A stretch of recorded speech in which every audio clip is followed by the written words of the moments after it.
सभी का आकांक्षा टाइम में स्वागत करती हूँ। आज मैं आप सभी को पद्मा एकादशी के बारे में और उसकी कथा और उसके महत्व को बताएंगे। कथा को शुरू करने से पहले हम आपके साथ एक महामंत्र का जाप करेंगे। तो शुरू करते हैं। हरे कृष्णा कृष्णा कृष्णा हरे हरे, हरे राम राम राम हरे हरे। जय श्री कृष्णा। कथा को शुरू करते हैं। एक कथा के अनुसार युधिष्ठिर ने श्री कृष्ण से पूछा कि हे भगवान, आषाढ़ मास में पड़ने वाले शुक्ल पक्ष की एकादशी का क्या नाम है और इस व्रत में किस भगवान की पूजा की जाती है, कृपया मुझे बताएं। तब श्री कृष्ण ने कहा, युधिष्ठिर, इस विषय में भी एक कहानी प्रसिद्ध है। एक बार नारद मुनि ने अपने पिता ब्रह्मा जी से इसके बारे में पूछा था। तब ब्रह्मा जी कहते हैं कि नारद, आपने सही प्रश्न पूछा है। यह व्रत, एकादशी व्रत, सभी व्रतों से उत्तम है। इस व्रत को करने से आपके सभी पाप नष्ट हो जाते हैं और आप मोक्ष को प्राप्त करते हैं। आषाढ़ मास में शुक्ल पक्ष में पड़ने वाली एकादशी का नाम पद्मा एकादशी है। पद्मा एकादशी के दिन जो भी मनुष्य व्रत करता है उसे इस जन्म के साथ साथ पूर्व जन्म के भी पापों से मुक्ति मिलता है। एक पौराणिक कथा के अनुसार सूर्यवंश में एक चक्रवर्ती, न्यायवादी, प्रभावशाली राजा राज्य करता था, जिसका नाम मांधाता था। मांधाता अपने प्रजा को एक पुत्र की भांति प्रेम और पालन करते थे।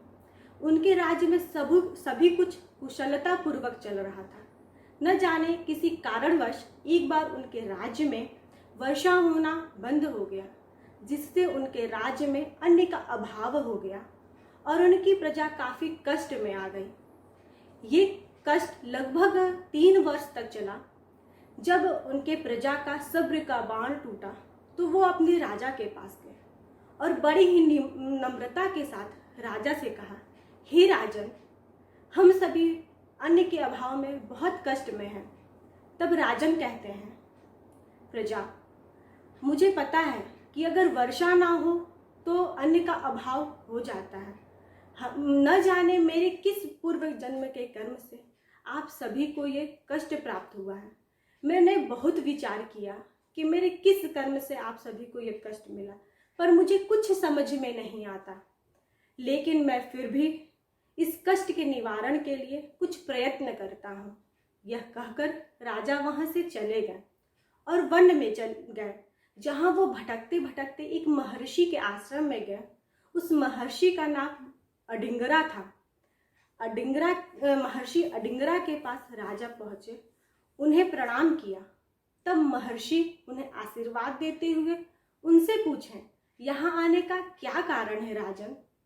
तब राजा जी कहते हैं, मेरे राज्य में लगभग 3 वर्ष से वर्षा नहीं हो रही और वर्षा ना होने के कारण मेरे यहाँ अनाज का अभाव हो गया है, जिससे मेरी सारी प्रजा बहुत कष्ट में है। कृपया आप मुझे ये बताएं कि ऐसा क्यों हो रहा है।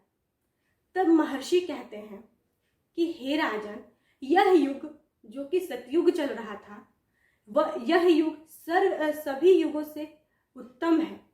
इस युग में धर्म 4 पदों में वर्तमान है। इस युग में धर्म कार्य, पूजा पाठ, तपस्या, ये सब कुछ सिर्फ ब्राह्मण जात ही कर सकते हैं, कोई अन्य जात नहीं कर सकता। लेकिन आपके राज्य में एक शूद्र जो कि घोर तपस्या में लीन है, उसके इस तपस्या के कारण ही आपके राज्य में इन कष्टों का सामना करना पड़ रहा है। तो आप उस शूद्र को जाकर वध कर दें तो आपके राज्य से सभी कष्ट दूर हो जाएंगे। तब न्यायवादी राजा ने कहा, मैं ऐसा नहीं कर सकता, क्योंकि वो एक निर्दोष है और मैं निर्दोष का वध नहीं कर सकता। कृपया कर आप मुझे कोई और उपाय बताएं। तब महर्षि कहते हैं कि हे राजन, आषाढ़ मास के शुक्ल पक्ष में पड़ने वाली पद्मा एकादशी को आप व्रत रखें और अपनी प्रजा के साथ ये व्रत करें। इस व्रत को करने से आपके इस कर्म और पिछले कर्म के सभी पाप धुल जाएंगे और आपके राज्य में सब कुछ पहले की भांति कुशलता पूर्वक हो जाएगा। महर्षि की आज्ञा पाकर राजा वापस अपने राज्य में आ गए। जब पद्मा एकादशी पड़ी तो राजा अपनी प्रजा के साथ व्रत रखे। व्रत रखने के प्रभाव से उनके राज्य में फिर से वर्षा होने लगी और उनके राज्य का सभी कष्ट दूर हो गया। तो आपने देखा कि एकादशी का व्रत करने से राजा के राज्य का सभी कष्ट दूर हो गया।